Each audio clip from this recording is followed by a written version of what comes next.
साथियों, कल टीएमसी ने इस रैली में आने वाले आप सभी लोगों को चोर कहकर गाली दी है। असली चोर कौन है, ये बंगाल की प्रबुद्ध जनता जानती है। अपनी कुर्सी जाते हुए देखकर यहां की निर्मम सरकार बौखला गई है। साथियों, आज भी इस विशाल सभा को रोकने के लिए निर्मम सरकार ने सारे हथियार निकाल लिए। आप लोगों को आने से रोकने के लिए ब्रिज बंद करवा दिए, गाड़ियां रुकवा दी, ट्रैफिक जैम करवाया, भाजपा के झंडे उखड़वा दिए, पोस्टर फड़वा दिए। लेकिन निर्मम सरकार, साफ साफ देख लो, आज के जन सैलाब को रोक नहीं पाई हो। बंगाल में महाजंगल राज लाने वालों का काउंटडाउन शुरू हो चुका है। वो दिन दूर नहीं जब बंगाल में फिर से कानून का राज होगा। जो कानून तोड़ेगा,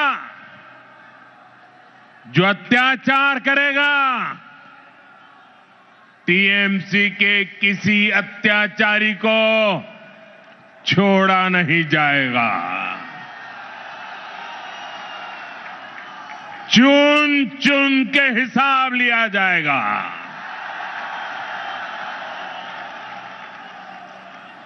भाइयों बहनों, यहां की निर्मम सरकार चाहे अब जितना जोर लगा ले, परिवर्तन की इस आंधी को अब निर्मम सरकार रोक नहीं पाएगी। भाजपा के साथ,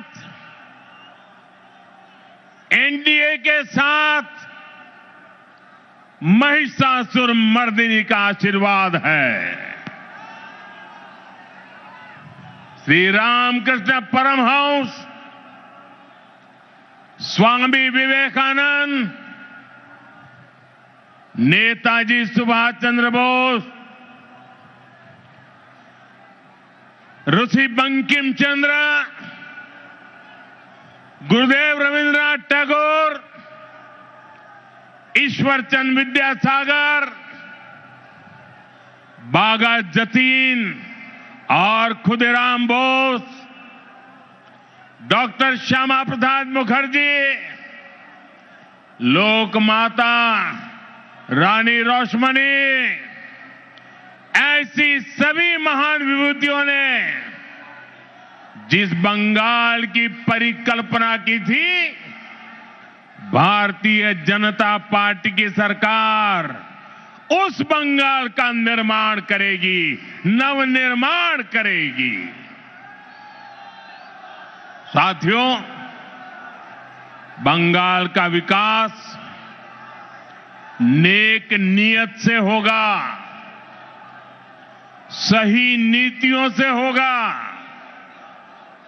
बंगाल में अभी हमारी सरकार नहीं है, लेकिन फिर भी केंद्र सरकार के जरिए बीजेपी दिन रात बंगाल के विकास में लगी हुई है। आज भी अभी मैंने 18,000 करोड़ रुपए 18,000 करोड़ रुपए से अधिक की परियोजनाओं का उद्घाटन और शिलान्यास किया है। अभी अभी 18,000 करोड़ कितना 18,000 करोड़ कितना